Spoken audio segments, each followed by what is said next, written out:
Malta u l-Maċedonja jinsabu lesti biex jiffirmaw ftehim ta' ħelsien ta' taxxa doppja li permezz tiegħu l-imprendituri Maltin u dawk ta' dan il-pajjiż se jibbenefikaw għax se jħallsu taxxa waħda.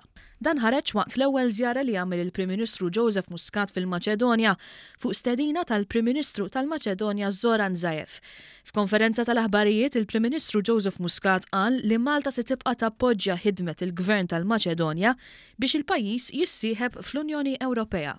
This is something that we have said publicly from the very start, and we would like to reaffirm the commitment that we have from our side to support you in any way we can in your very important political objective, which is also economic.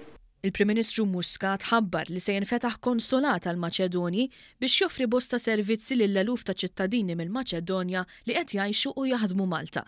Żied jgħid li se jħares il-qudiem għal aktar opportunitajiet ta' kummerċ u negozju bejn iż-żewġ pajjiżi, hekk kif Malta tista' sservi bħala ċavetta lejn in-naħa t'isfel tal-Ewropa u l-Afrika ta' fuq, filwaqt li l-Maċedonja tkun bażi tajba għal negozju fil-Balkani.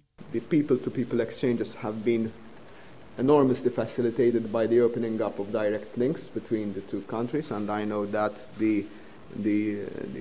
this link is being greatly appreciated and very well populated, and we look forward to other forms of engagement, be it in the health sector, be it in whichever other sector there is the possibility to do.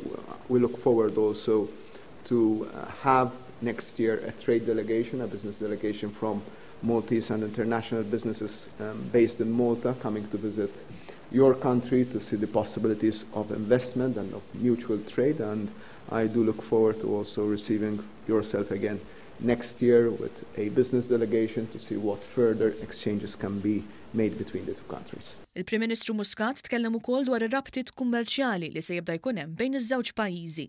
We look forward also to have next year a trade delegation, a business delegation from Maltese and international businesses based in Malta coming to visit your country to see the possibilities of investment and of mutual trade, and I do look forward to also receiving yourself again next year with a business delegation to see what further exchanges can be made between the two countries. Il-Prim Ministru qal li huwa kburi li qed jiggverna pajjiż li minkejja li huwa l-iżgħar stat membru tal-Unjoni Ewropea kien ikkonfermat mill-Kummissjoni Ewropea bħala l-pajjiż li se jkollu l-akbar tkabbir ekonomiku fl-Ewropa fl-2019.